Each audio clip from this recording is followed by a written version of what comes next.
Assalamualaikum warahmatullahi wabarakatuh. Alhamdulillah wa syukurillah wa bi ni'matillah wa la haula wa la quwwata illa billahil aliyyil azim. Allahumma shalli wa sallim ala sayyidina Muhammadin wa ala alihi wa sahbihi wa sallam. Alhamdulillah rabbil alamin. Rabbi shrah li sadri wa yassir li amri wa hlul 'uqdatam min lisani yafqahu qawli. Amma ba'd.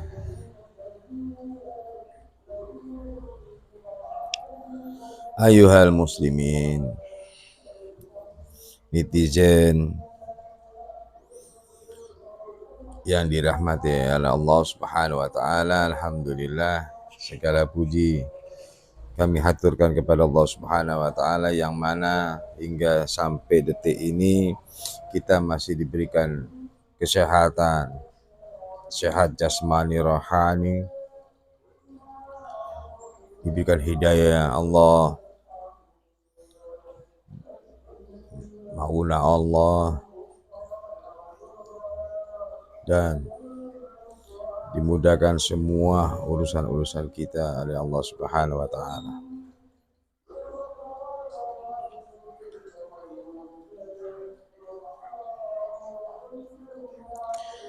Ikhwani, melanjutkan bab pengajian untuk hari ini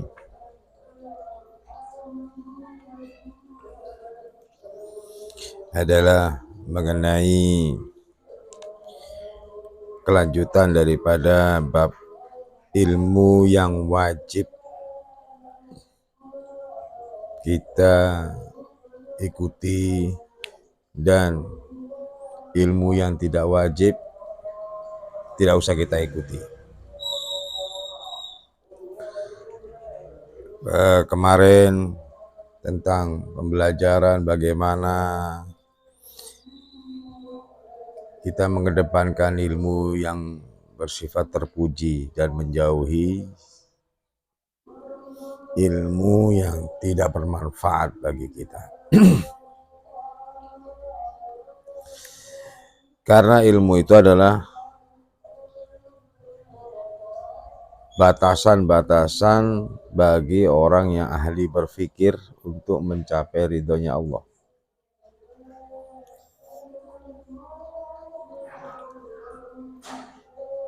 Digiringnya kita oleh opini-opini yang menyesatkan akidah kita, menyesatkan jalan kita menuju ke ridhonya Allah, sehingga kita tidak bisa mengetahui baik atau buruk ilmu ini.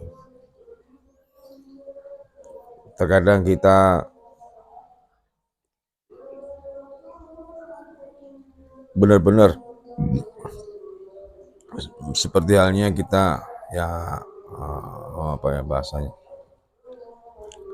mendewakan seseorang ini atau mengagumi seseorang yang luar biasa kegaguman kita, bahkan kita takdim kepadanya, padahal beliau memberikan petuah-petuah, nasihat-nasihat yang menggelincirkan kita kepada murkanya Allah. Dan ini amat berbahaya bagi kehidupan kita, kehidupan di dunia maupun di akhirat, sehingga kita tertutup hijab kebaikan kita yang, dan akhirnya kita selalu berprasangka buruk kepada manusia-manusia yang lain. Asal tidak seakidah dengan kita anggap buruk. Asal tidak sejalan dengan kita juga anggap buruk. Padahal manusia yang beriman itu pasti yang bisa berpikir secara logika maupun secara hati nurani kita.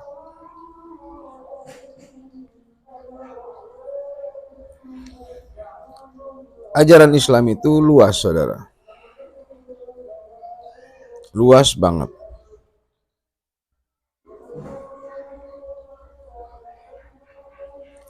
bagaimana diajari kita untuk berbicara baik kepada sesama umur kita, bagaimana kita dengan orang yang di atas tingkatan umur kita, bagaimana kita bicara dengan orang yang di bawah umur kita. Ada batasan-batasan dan ada namanya tata krama atau adab-adabnya.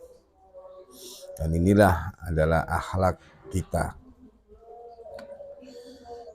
Fenomena yang saat ini terjadi terkadang antara anak dengan bapak, antara bapak dengan anak, ini senantiasa tidak ada batasan-batasan. Dan inilah menggelincirkan iman kita.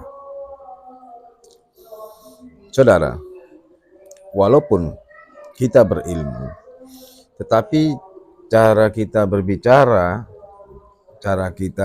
aja nih, sudah tidak menunjukkan akhlak kita, maka bukanlah disebut orang yang beriman atau yang berilmu.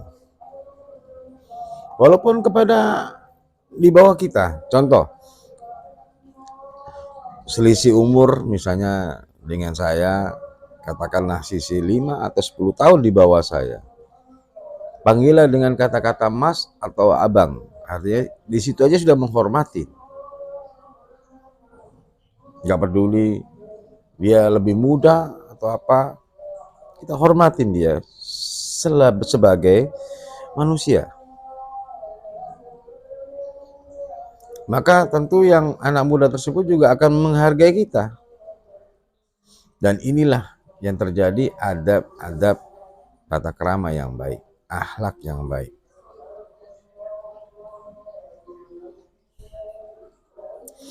Lantas kedua, batasan-batasan di mana seorang beriman harus tahu apa ini halal, apa yang haram.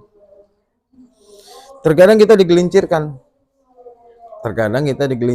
oleh fanatik buta kita kepada gurunya atau apa ya, temannya lah, bahasanya seperti itu, atau yang lebih dekat lah, kawan dekat atau guru dekat. Padahal nyata-nyata sudah tahu barang ini adalah barang haram, tapi karena dimaknai dengan pola pikirnya sendiri, maka barang haram tersebut secara syariat Islam ditabraknya menjadi barang halal.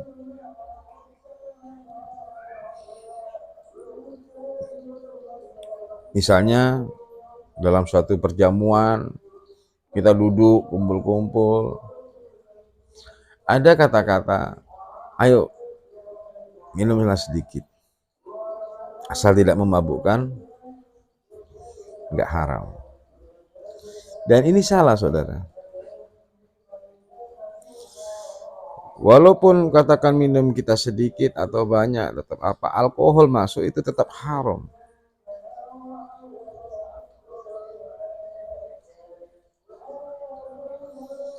Lantas bab makanan, kita diajak oleh relasi kita di makanan, maksudnya pertemuan ya, kumpul di makanan Cina atau makanan Jepang atau apa. Memang tertulis di situ mungkin ayam ya, ada menu ayam, tetapi ada yang kita tidak ketahui subhatnya, yakni mungkin minyaknya yang mengandung minyak babi, maka ini juga haram.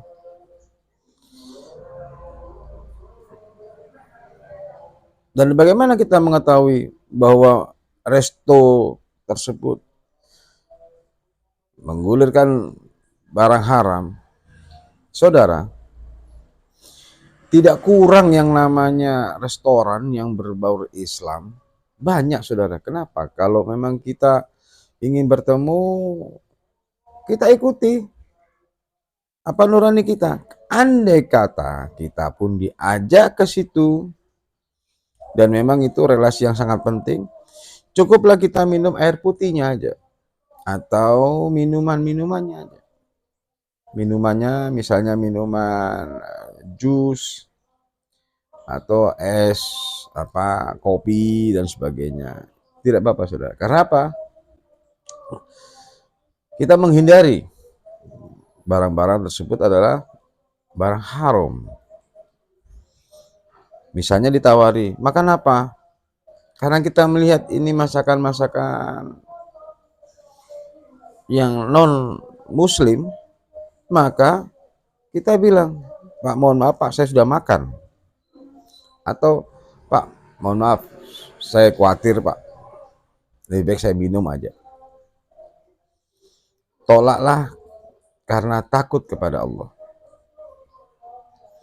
Tolaklah karena kita takut kepada Allah.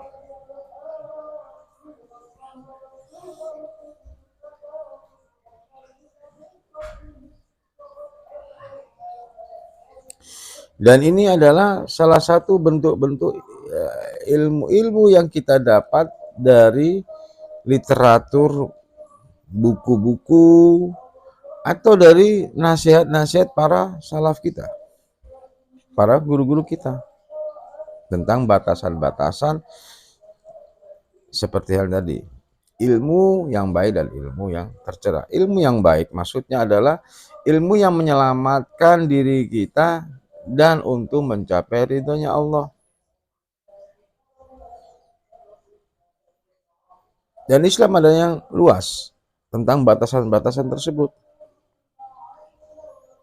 Baik dalam kehidupan kita sehari-hari, langkah kita, lisan kita, pandangan mata kita, wabil khusus hati kita khususnya. Hati kita melihat, loh ini kok begini, nggak perlu kita ini. Walaupun kita nggak suka, tahan aja di hati saudara.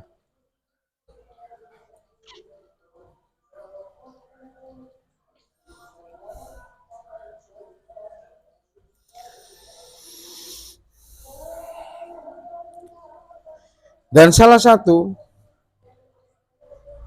bentuk yang Allah murkai adalah mendatangi dukun-dukun, yang mana saat ini fenomena yang terjadi saat ini adalah karena ekonomi yang agak seret mungkin, atau ya ekonominya lagi masih Allah berikan ujian ya. Jangan mendatangi dukun-dukun saudara. Takutnya nanti kalian akan mendatangkan murkanya Allah. Minta datang kepada kiai, datang kepada ustadz, datang kepada para habaib, dan minta didoakan. Minta didoakan secara Islam. Minta kepada Allah. Syukur-syukur kita sendiri diajarkan oleh Nabi kita dan diajari oleh para salafun soleh, perbanyak sholawat dan zikir kepada Allah, agar semua apa yang urusan kita dimudahkan oleh Allah.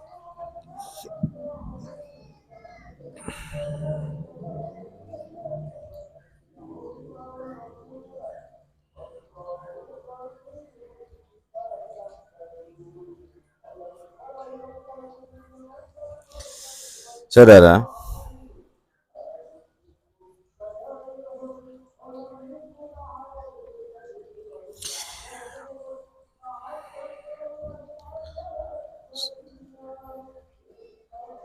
apabila ada seorang ulama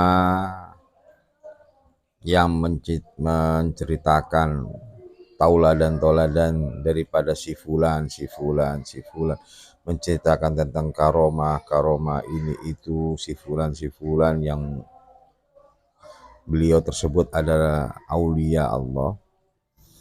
Itu semata-mata bukanlah cerita fiktif ataupun halu, saudara. Akan tetapi kita selaku manusia yang beriman, kita berpikir, diajarkan kita untuk berpikir bahwa si fulan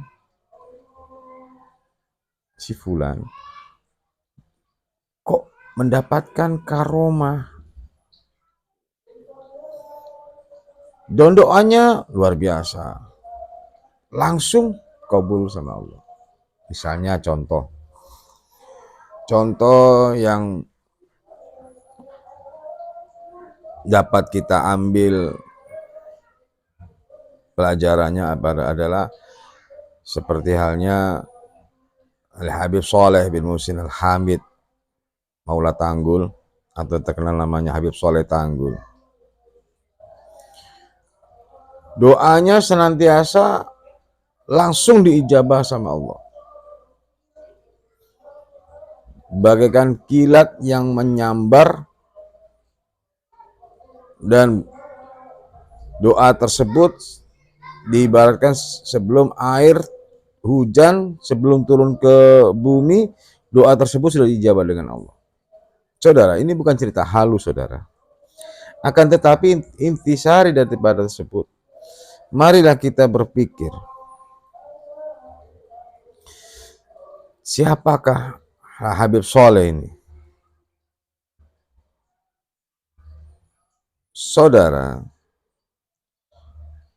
orang apabila dekat dengan Allah dan beliau dinyatakan kekasih Allah sendiri ya maksudnya, maka Allah akan memberikan atau mengabulkan semua apa yang diminta oleh makhluknya. Daunya Allah, ud'uni astajib lakum. Karena ayat ini bersifat hambanya disuruh untuk memohon kepada Allah, dan disuruh memohon dengan Allah. Nah, tergantung hambanya nih. Ada yang hambanya memang luar biasa dalam ibadahnya, menjaga suhudnya, menjaga waraknya, maka Allah menjaga ibadahnya, takwanya, maka Allah sangat suka. Akan tetapi terkadang manusia beda-beda, saudara, makom beda-beda. Kalau beliau-beliau ini, Masya Allah, riadonya luar biasa, saudara, luar biasa dibanding kita. Jadi ada proses-prosesnya. Kalau sekelas Habib Saleh Tanggul langsung dijabah, sekelas kita bagaimana? Teruslah bermunajat, teruslah memohon kepada Allah. Mudah-mudahan Allah mengabulkan dengan segera. Nah, terkadang manusia ini tidak berusaha, asal gampang aja datang, yai begini, yai begitu. Nanti efeknya dia sendiri nggak mengerjakan, si yainya disuruh ngerjakan.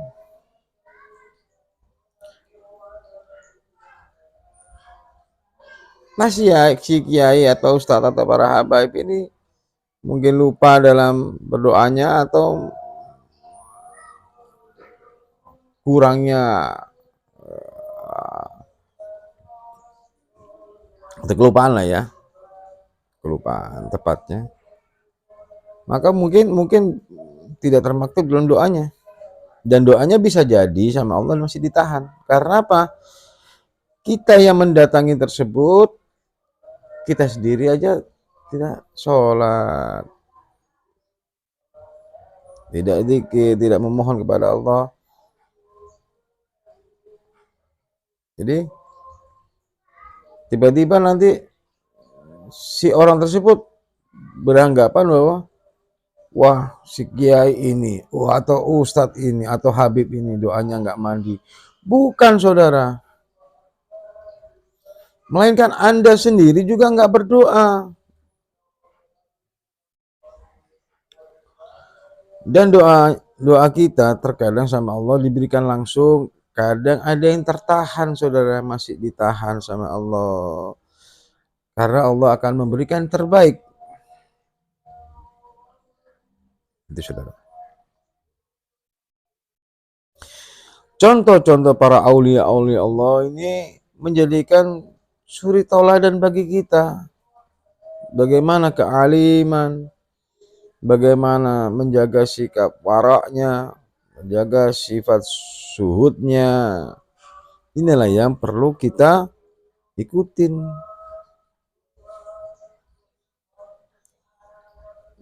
Minimal kita mendekat sedikit saja kebaikan-kebaikan beliau. Apalagi kita senantiasa duduk bersama. Senantiasa duduk bersama. Mungkin di situ akan ada nasihat-nasihat yang terbaik bagi Anda. Jangan kalau kita hanya ada perlu, lantas kita dekat. Itu saudara. Dan contoh-contoh daripada para aulia Allah ini luar biasa saudara, yang menjadikan kita terpacu untuk mendekatkan dan mencapai ridhonya Allah. Ya.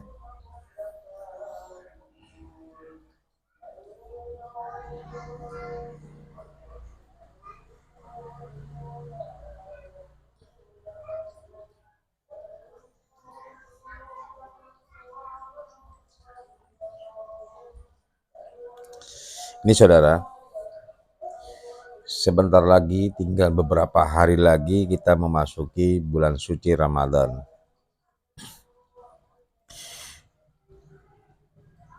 Bulan suci Ramadan adalah bulannya umat manusia.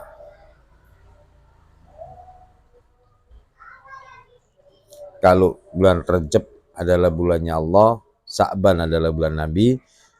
Nah, saat ini adalah memasuki bulan Ramadan, tinggal beberapa hari lagi. Di dalam bulan Ramadan ini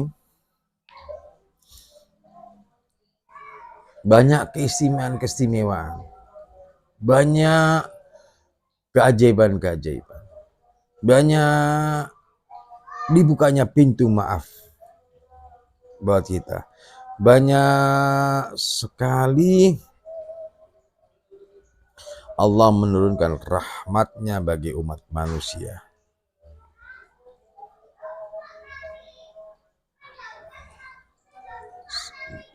Minum dulu saudara. Bismillah. Jadi perbanyak ibadah kita. Perbanyak amalia ibadah kita.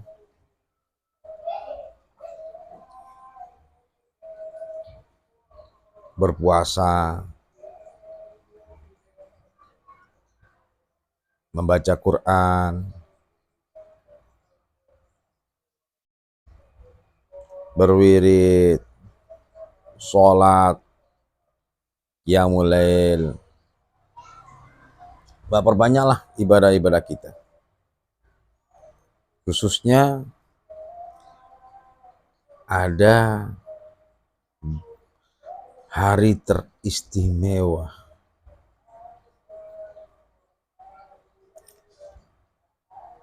yakni malam-malam Lailatul Qadar. Barang siapa yang mendapatkan malam Lailatul Qadar, maksudnya pahala Lailatul Qadar, subhanallah, maka diampuni dosa kita 80 tahun. diberikan kemuliaan sama Allah, diangkat derajat kita, dan kelak akan dikumpulkan daripada aulia sholihin.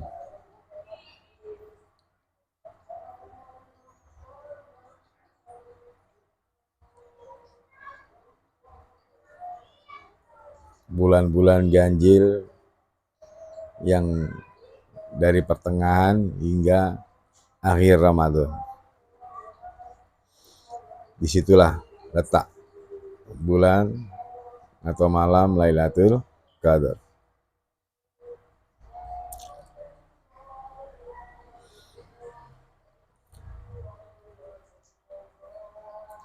Perbanyak amal ya kita di bulan Ramadan ini. Sambil puasa kita perbanyak sholawat atau zikir Asmaul Husna dalam tubuh kita. Tadarus Quran, semata-mata kita mencari ridhonya Allah di bulan puasa ini. Saudara, kita tidak pernah mengetahui kapan malaikat Israel menjemput kita. Kita tidak tahu, saudara. Setiap hari malaikat Israel itu memantau kita, saudara. Setiap hari.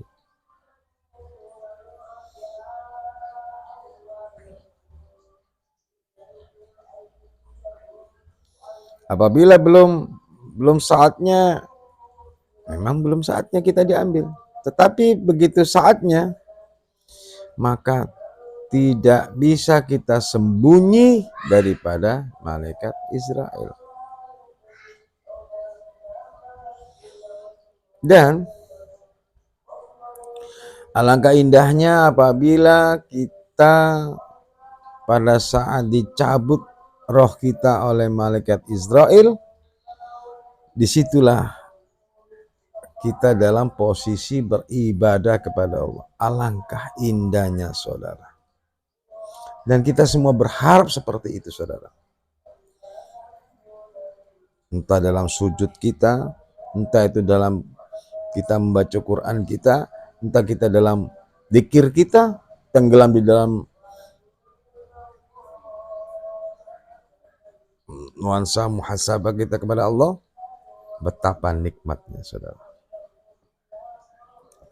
Akan tetapi jangan sampai malaikat Israel mencabut umur kita di saat kita berbuat maksiat. Apakah tidak rugi, saudara?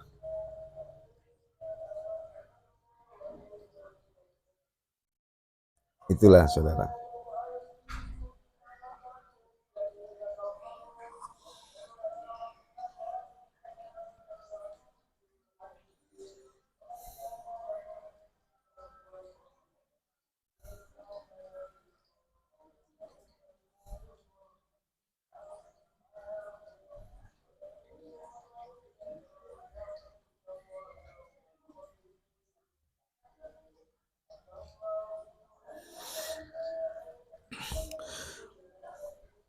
Saudara,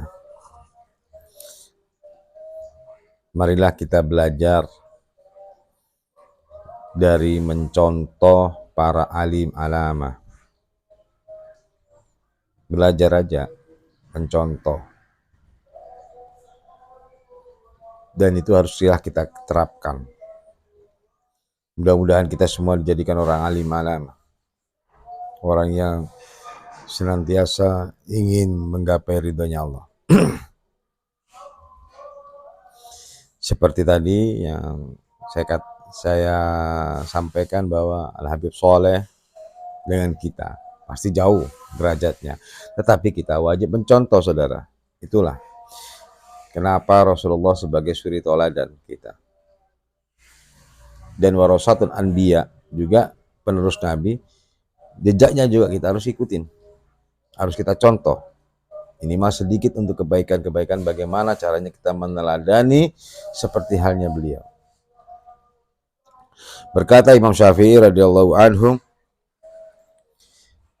kapankah seseorang dikatakan berilmu atau orang alim? Imam Syafi'i radhiyallahu anhu menjawab, jika seseorang yakin terhadap ilmu, maka ia mengetahui ilmu itu.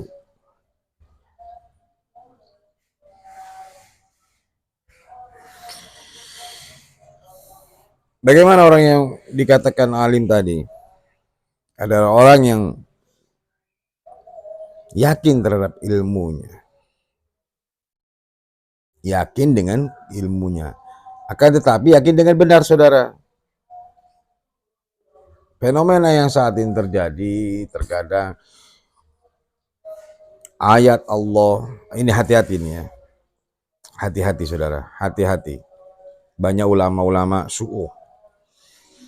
Ulama-ulama yang memecah belah kita, ulama-ulama yang mengacaukan akidah kita, banyak saudara. Ulama-ulama yang menggiring opini-opini untuk dia sendiri sebenarnya. Hati-hati ya. Al-Fakir cuma mengingatkan, perkara Anda mau lanjut dengan akidah dan pemikiran Anda, silakan. Banyak ulama-ulama yang bertebaran, ulama su'u, ulama-ulama setan yang menjerumuskan kita dengan memelintir ayat-ayat Allah. Hati-hati ini saudara.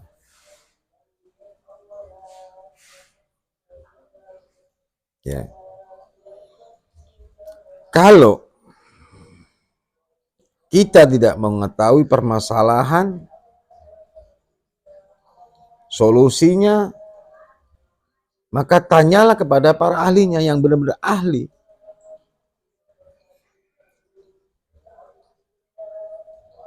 Dilihat rekam jejaknya, ini benar ahli nggak? Contoh misalnya, Anda sakit kepala, atau mungkin Anda katakanlah ya, apa nih migrain atau apa. Tapi kita nggak tahu pertama.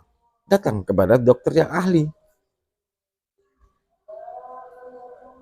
Datang kepada dokter karena itu ahlinya pengobatan. Kan begitu, datang kepada seorang dokter. Bukan datangnya kepada dukun. Bukan datang kepada orang-orang yang nggak ngerti. Sehingga dikasih obat yang ngawur-ngawur. Orang sakitnya kepala dikasih obat mencret. Bagaimana ceritanya? Ya saudara. Inilah. Banyak fenomena-fenomena yang saat ini terjadi yang menyesatkan umat manusia. Mengajak kepada perpecahan umat muslim.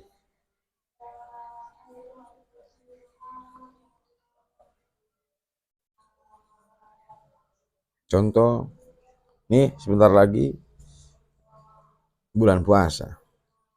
Mari kita tengok kubur ayah kita, kubur ibu kita, kubur kakek, paman, bibi kita, kita berziarah.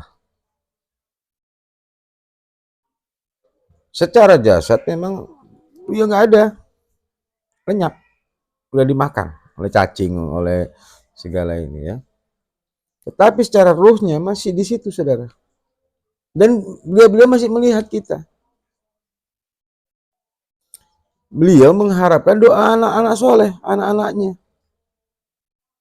Ada perkataan dari, katakan si fulan ya, doa nggak nyambung. Karena sudah meninggal. Kita tutup dulu bukunya saudara, kitabnya. Kita ngobrol biasa sekarang ya, ngobrol santai.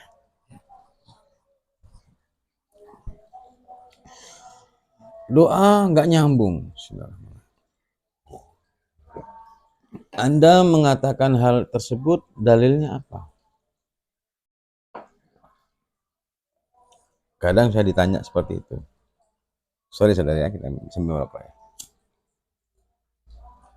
Kita ditanya, apa dalilnya kita datang ke ziarah kubur? Apa dalilnya kita berdoa, orangnya sudah nggak ada? Ini dia.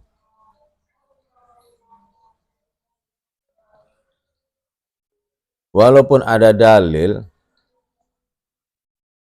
tapi mereka juga tetap akan berbicara tentang apa yang ada dalam pemahamannya sendiri. Orang meninggal kok nggak ada semuanya, apa yang kita doakan? Nah, inilah salah. Ingat ayatnya Allah yang senantiasa kita pakai doa harian. Rabbi firli wali walidayya warhamhuma kama rabbayani shaghira.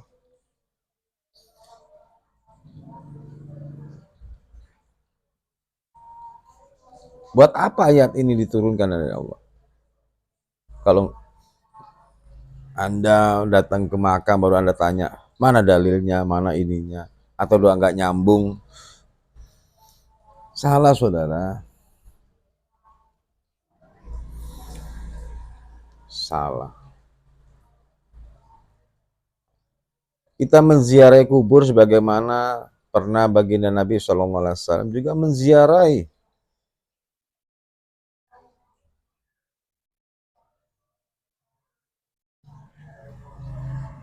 Marilah, saudara, kita ziarahi ahli kubur kita.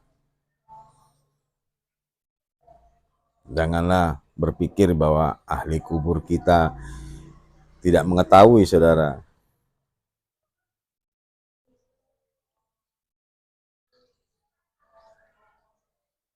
Ya, kalau Anda menafikan ini, ya terserah Anda. Cuman kasihan ahli kubur Anda. Doakan dalam setiap harinya agar Allah ampuni segala dosa-dosa ahli kubur kita, saudara.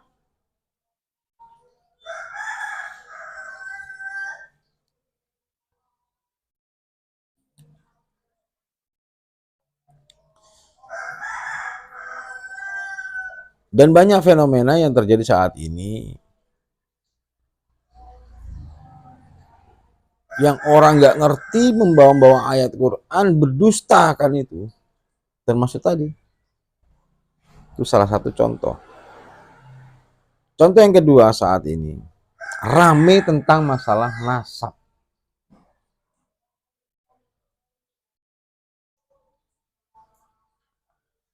Nasab, orang ini nggak ahli baca apa, nggak ahli, bukan anasaba, bukan ahli nasab. Dan juga kita yang sehat dan waras harusnya berpikir, ngapain ngurusin orang lain? Kita sendiri, nasab kita sudah jelas apa belum? Benarkah kita anak si fulan, si fulan, si fulan, si fulan, si fulan? Begitu, saudara.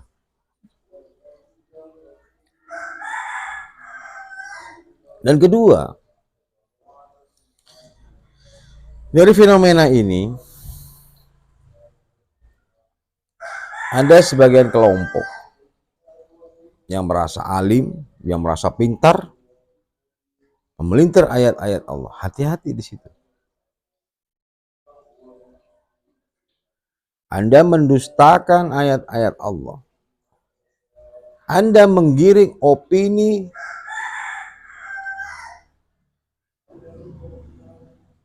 saat ini, ya, saudara.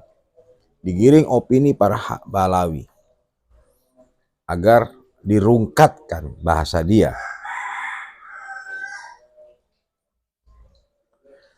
Saudara, sehebat apapun kita, masih hebatan Allah, saudara. Masih hebatan Allah. Secara nggak langsung kelompok-kelompok ini mendoktrin kita untuk tidak mempercayai hal tersebut, sehingga menggiring opini bahwa nasab si fulan ini tidak sahih. Lantas dibenturkan kepada nasabnya Wali Songo. Sementara nasabnya Wali Songo menurut versi dia, itu sudah berbagai macam versi.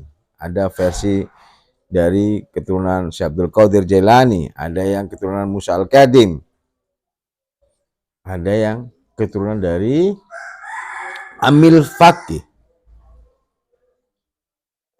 Loh, dia aja sendiri nggak paham masalah nasab kok. Dia membenturkan Ba'lawi. Nanti akhirnya setelah Ba'lawi baru dia akan menggiring namanya kuburan. Ini program dia. Lama-lama seluruh kuburan yang ada di bumi ini, kuburan aulia Allah, akan dia permasalahkan juga, saudara. Makam orang-orang soleh juga akan dipermasalahkan sama dia. Setelah itu baru juga secara nggak langsung dan secara otomatis maka wali songo yang dia bawa-bawa juga akan bermasalah. Apakah seperti ini fenomena yang Anda ikuti? Dan yang lebih parah lagi, akhirnya tidak mempercayai siapa Duria Rasulullah SAW. Dan ini sangat berbahaya. Karena apa? Dia menggiring kita kelak tidak ada Imam Mahdi, yang mana Imam Mahdi itu adalah keturunan min Duriyati Rasulullah SAW. Orang-orang begini nih, orang yang salah, orang yang sesat semuanya. Jangan kita ikuti, saudara.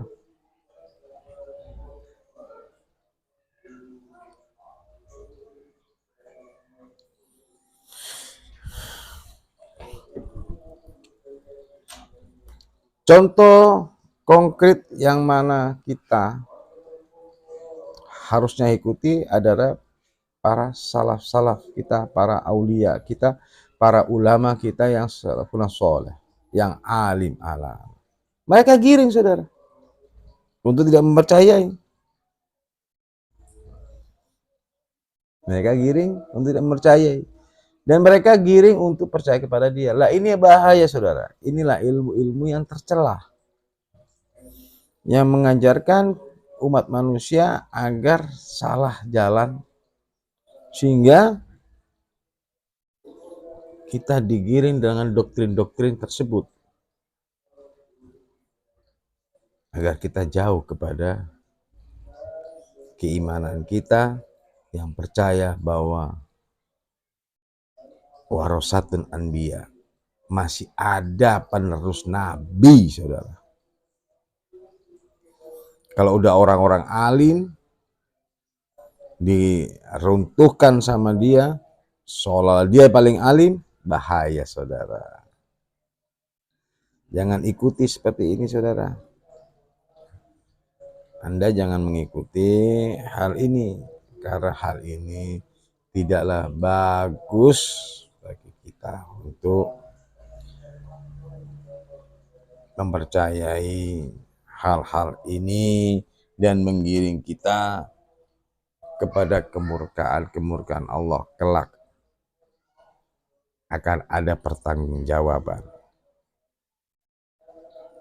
Gitu, saudara.